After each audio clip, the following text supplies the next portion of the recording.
y'all, welcome back to my channel. My name is Dee, and this is Dee's Reading Lounge, where I'm sharing my love for reading at my own pace. And so in this video, I am going to be reading my first science fiction novel. And so if you watched my last video, which was me picking my next reads from my TBR jar, you know that this was the first book that I picked, which I was really happy about because I really wanted something different to read. And so I am not a science fiction girly or a fantasy girly. I pretty much stick to reading the genres which I like, which are my favorite: historical fiction, contemporary fiction, literary fiction, thrillers, memoirs. Pretty much those are the genres that I like to read. However, I am opening up to romance novels as well, so I'm dipping my toes into romance. And this particular author, I really enjoyed her book, Kindred. And so that just made me want to read all of her works. I've been wanting to get into more of her novels for the longest, like for years, but you know how life goes, we stop reading and things like that. So I picked this book out of my TBR jar, and I'm so excited to get to reading it. And so I thought it would be a great idea for me to share this experience with you, since this is my first time like reading a true science fiction novel. I don't really consider Kindred 100% science fiction. That was mostly historical fiction with a little science fiction in terms of time traveling and things like that. This is more to me of a science fiction. It's still historical fiction in a way because it is set like in, I think, 1690, it says 1690. This is book number 1 in the Patternist series. And so I thought I would go ahead and share my experience reading my first like true science fiction novel with you. All right, so if you don't know what this book is about, let me just quickly read the back of the book to you, and then I'm going to read the first paragraph and kind of give you my first impressions of what I think about that first paragraph. Because sometimes when you go into a book pretty blind, I'm not 100% blind because I have read the blurb on the back of the book, but sometimes when you go into a book, reading that first sentence, you're trying to grasp what, you know, the setting looks like, what the author is trying to describe, what the book is, where the book is going. So Doro, which is the main character, knows no higher authority than himself, an ancient spirit with boundless powers. He possesses humans, killing without remorse as he jumps from body to body to sustain his own life. With a lonely eternity ahead of him, Doro breeds supernaturally gifted humans into empty empires that obey his every desire. He fears no one until he meets Yanwu. Okay? So that is the first paragraph of the back of the book. So let's read chapter 1. Doro discovers the woman by accident when he went to see what was left of one of his seed villages. Now, this book is called Wild Seed, okay? So reading this first sentence, okay, the book is called Wild Seed, so I'm trying to connect Wild Seed, the name of the book, to what I just read. Apparently, Doro has a village called the Seed Village of some sort. The village was a comfortable mud-walled place surrounded by grasslands and scattered trees. But Doro realized even before he reached it that its people were gone. Slavers had been to it before him. With their guns and their greed, they had undone in a few hours the work of 1,000 years. Those villages they had not herded away, they had slaughtered. Doro found human bones, hair, bits of desiccated flesh missed by scavengers. He stood over a very small skeleton, the bones of a child, and wondered where the survivors had been taken. Which country or new world colony? How far would he have to travel to find the remains of what had been a healthy, vigorous people?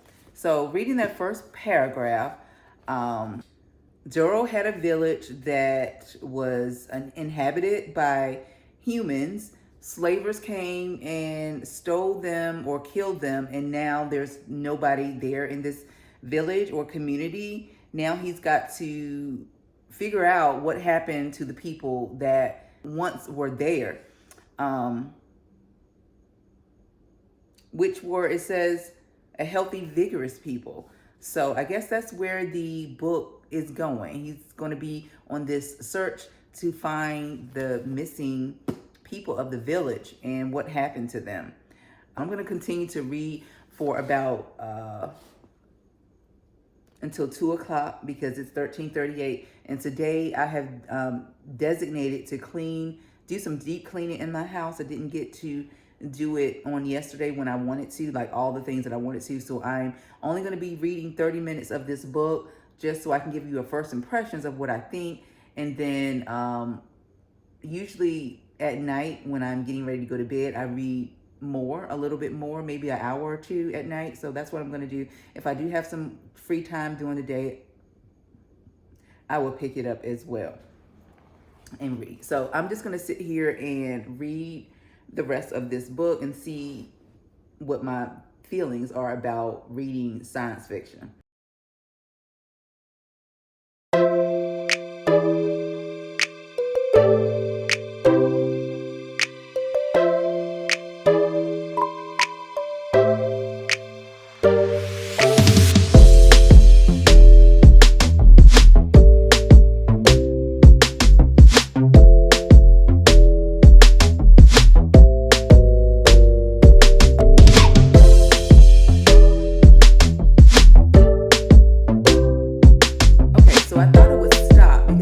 Gotten far past the first page, and so I am on the second page, the third paragraph of the novel, first chapter, of course. And so this passage says, he wandered southwest toward the forest. This is when after he had discovered the village of people were either killed off or kidnapped.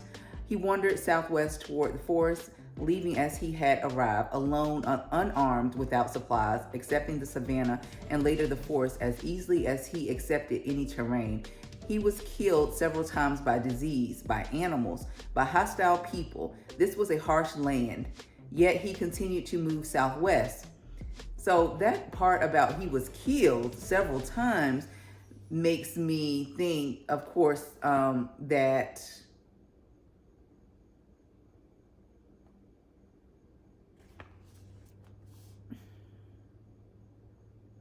this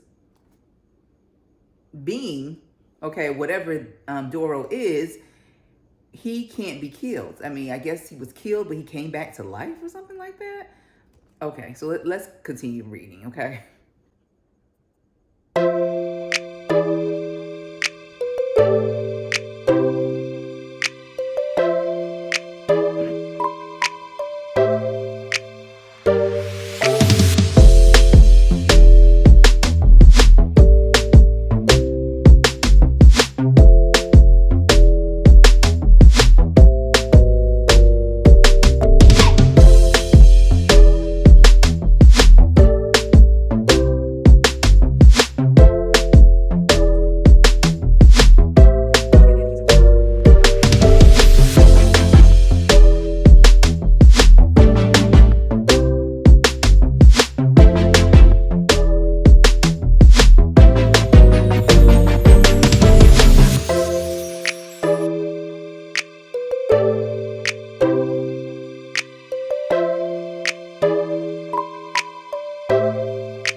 This is definitely science fiction.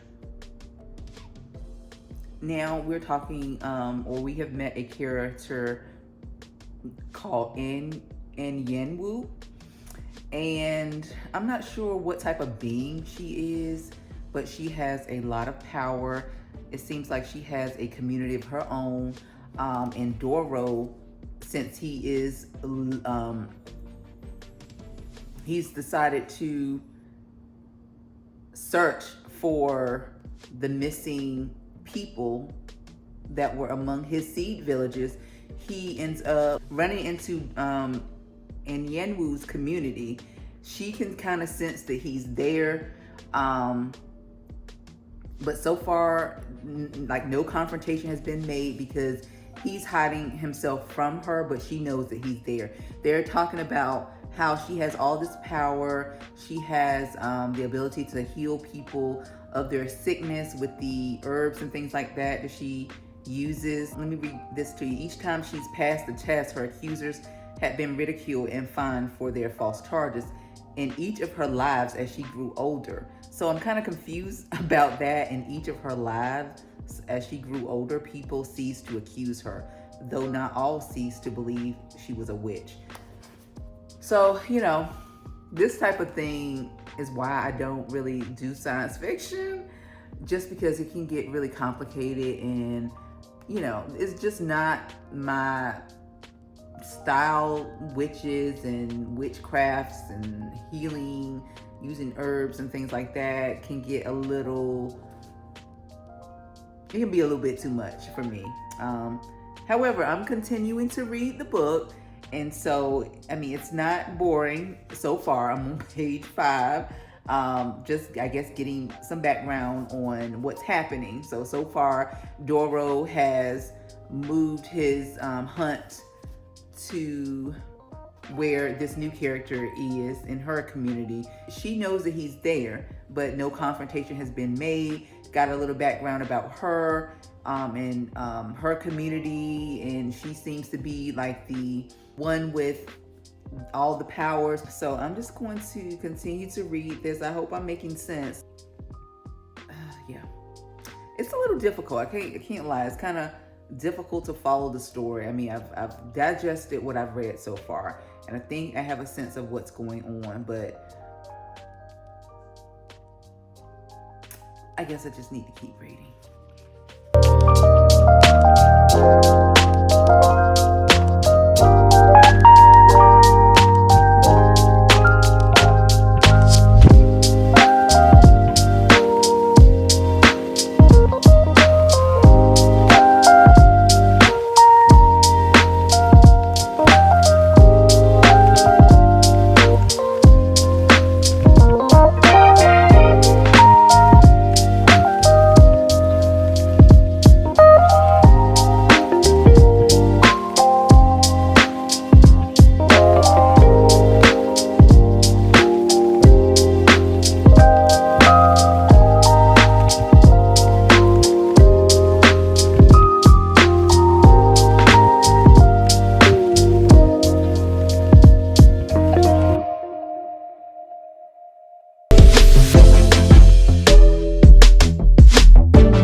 Okay, so I had to come back to read this part. So I am on, still on chapter 1, page 24. And so at this point in the chapter, I'm sensing what's going on. Doru has met Anyanwu, if that's how you pronounce her name, Anyanwu. She's also powerful as well. She's got a lot of special abilities to change into different forms, I would say. And so Doro sees how she can benefit him into going with him to this community. He's trying to convince her to go with him. So she goes, quote, "I have borne 47 children to 10 husbands," she said. "What do you think you can show me?" Okay, like, exactly. She's had 40, okay, like, you've had 47 children with 10 husbands. You can't show me anything. That's what she's saying. You cannot show me anything. And why should I go with you? What special powers do you have? As I'm reading, I'm imagining these two characters. The form of them are human-like, but they can transform themselves. So I see them as human, but not human as well, if that makes any sense. So definitely it's a good thing when I can visualize in my head or connect visually the words that I'm reading. And so that's definitely a good thing. And so I'm going to just continue to read the last of this chapter. I am almost on chapter 2. And so then I'm gonna put it down because I got to do some more cleaning around the house. This is getting sci-fi good, sci-fi good. So she's sitting there trying to make up her mind whether she wants to go with this man or not, right? And so I told you that she is able to change forms. I won't give all the book away just in case you're interested in reading this.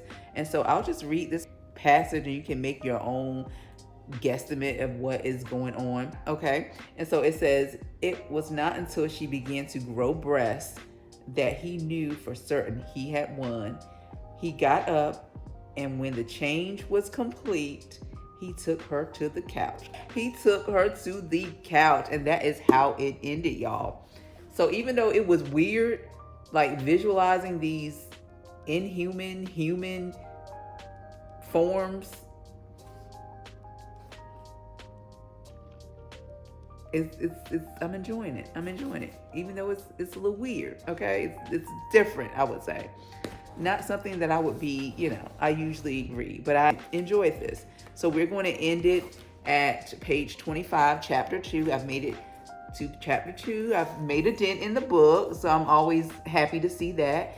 And so I'm excited, y'all. I'm excited because my fear was, because I did buy the first 3 books, that I would not like this book, the science. Just, I'm sure people who are into science fiction love this genre for the sci-fi elements of the book. But for somebody like me who really don't usually enjoy science fiction movies or anything sci-fi, I was kind of afraid that I've made a mistake and I wouldn't like it. But I can't really say that I don't like it. It's engaging. I've read the first chapter, and so it has not been off-putting or anything like that, and I am inclined to continue reading this book. So my first impressions of the first chapter is that it sounds remotely similar to a book that I'm reading and listening to, which is this book right here, Hours. I haven't gotten into that book all that much. I'm kind of like at the same point as I am. Actually, I'm into that book, Hours, more than I am into this one. So yeah, can't wait to pick this one back up when I get back to that. But right now we got to do some things around the house. Hey y'all, so I'm back. It is the very next day at 5:23, and I wanted to talk a little bit more about this book and show you all where I am with this book. So I'm reading Octavia Butler's Wild Seed, and I left off finishing chapter 1. I am now on, look at this y'all, I'm on chapter 5. This book is so freaking good. So right now in the story, I won't give away the plot just in case you guys are interested in reading this, but like I said in the last clip, Doro is trying to convince Anyanwu to come along with him on this journey to find his people from this seed village. And as I thought about, the seed village are made up of his people that he's breeded, have supernatural powers, who are trained to obey and listen to him. And being that Yanwu has a very, very strong gift herself, he sees that as an asset to him, and he's looking like toward the future, what they can build together as a power couple, if you will. It's really good, y'all. I am really enjoying this book. I am on page 70, okay? So I am actually moving quite fast. Now, I will say that I've had to read a few passages over and over again, because reading stuff like this can get convoluted, and I have to really think about what I'm reading because it is science fiction. I have to put 2 and 2 together. I have had to read several sentences or even paragraphs over again just to make sure that I understand what the author is trying to tell me about the book. At all, I am really enjoying this book, and so most people have rated this series of a 5 stars, 4.5 to 5 stars, and I can definitely see why, if I continue on feeling the way about this book that I am right now. And I'm not even a sci-fi girly, okay, but I am really enjoying this book, and I can see myself probably finishing this book fairly soon. But in this particular video right here, maybe as I get to the last chapter, I will give a overall impression of the book, like just my feelings, not giving away the plot or anything like that. I don't think so far I have really said too much to spoil the book. That's not really said or inferred on the back of the book. So yeah, right now I am at the library. I am taking back hours.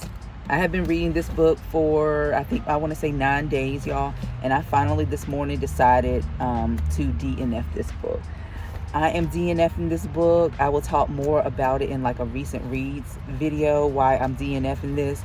This is a beautiful, beautiful written, well written, very creative. You can tell a creative mind, a poet. I mentioned that he was a poet. Wrote this book. You can definitely tell. And the narrator, I've been listening and also reading it as well. The narrator is doing such an amazing job narrating his book. However, I decided to DNF it. Not because it's not a good book. I think it's just too much of an undertaking for me. And right now I'm not in the headspace to be reading passages, whole chapters and stuff like that over again, trying to figure out what's going on with the many characters that are introduced, the plot line, the switching of the time and things like that. This takes some brain power to kind of get through even like the first parts of the book. And this book is a big one. So can you imagine how much time I have to spend with this book? And I just don't have or don't want to invest in the time to read this book, unfortunately. And I don't think I will be picking it up ever again. I don't think I like the story, the plot line, but it's just too big of an undertaking for me. And I just don't have the brain power for it, unfortunately. So I'm going to be taking this back. I already returned the audiobook early, and so I'm going to let somebody else try to tackle this one, but it won't be me, okay? I do have a book waiting for me, and I'm going to show you that book as well when I get back in this car, because I am going to try to sneak that one into, because I am in the mood for something sexy, something spicy. I have not read anything like that in a while.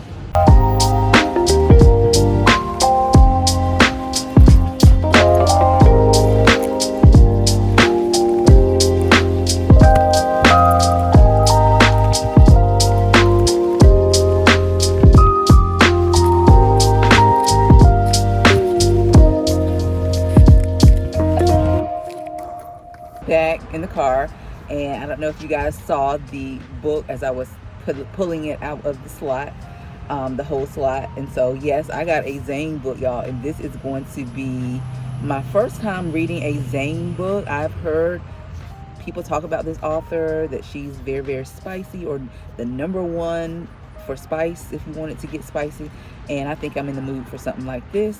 So I'm going to sneak this in between. Right now, I'm only, since I did DNF that last book, I'm only reading one book, which is The Wild Seed by Octavia Butler. I'm not listening to anything, but I did reserve a few audiobooks online too, because I like to kind of, like when I'm walking and working out, I like to listen to something as well as, you know, read a physical book as well. And so I wanted to read this book, y'all. I wanted to read this author bad. So I got The Other Side of the Pillow. Okay, look at this cover. Okay, look at this cover. This beautiful chocolate man laying in the bed. Okay, let me tell you what it's about. Okay, so it says Chemistry. Okay, these names they got for these characters. Chemistry Daniels, the beautiful, intelligent high school principal, has suffered through one bad relationship after another. No wonder she has adopted the friends with benefits mentality when it comes to men.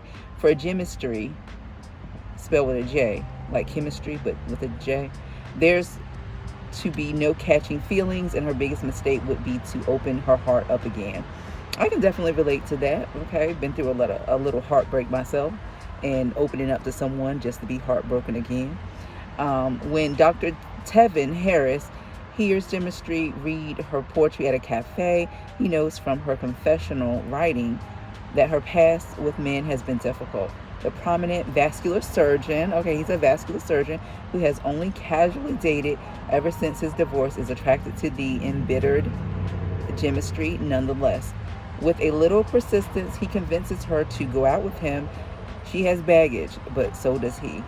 So that's all I will read, okay? And so, yeah, we will be reading this as our third book, okay? Because after I finish reading Wild Sea, I'm going to go ahead and get into the other book that I picked out of my TBR jar, which is Freedom McFadden's Ward D. And then I'm going to be reading this one as well. So this is something new for me. Like, usually I'm a one book type of person. I like to read one book, and I'm still pretty much like that. However, I've been doing the most lately. And so far, like, the books that I'm choosing has allowed me to do that. Like, there's no way that I could have read that 600-page book and be reading all this too. It's just too much. My friend is calling me, so I will let you guys go. Thank you so much for watching this video. Stay tuned to my review or recent reads video, where I will talk about all of these great books that I am reading, and tell you guys how the book number 1 in the Pattern series by Octavia Butler ended, and how I ultimately felt about reading my first sci-fi. But so far, so good. Bye, friends.